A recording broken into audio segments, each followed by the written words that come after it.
ছাত্রলীগ নিষিদ্ধ সংগঠন তারা আজকে এই সোনারগাঁয়ের এই কিউডে দেশকে অস্থিতিশীলতা তৈরি করার জন্য একটা সংকটে ফেলানোর জন্য তারা বিভিন্নভাবে তারা আজকে শুনছে। আমরা জানতে পারলাম যে তারা এখানে মিছিল করেছে, কিন্তু তারই প্রতিবাদে আজকে আমরা শ্রমিকগণ, ছাত্রদল, যুবদল, স্বেচ্ছাসেবক দল সহ সকল অঙ্গ সংগঠনের নেতৃবৃন্দ আমরা আজহারুল ইসলাম মান্নান ভাইয়ের নির্দেশে তাৎক্ষণিকভাবে আমরা এখানে প্রতিবাদ সমাবেশটা করছি।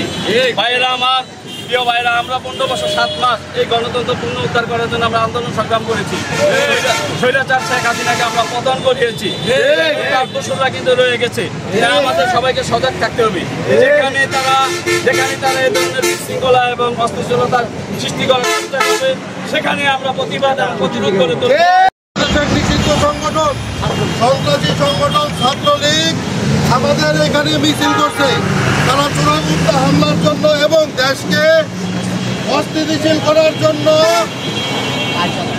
মানে জীবন দিয়ে চেষ্টা করছে যে এই দেশকে তারা অস্থিতিশীল করতে পারে।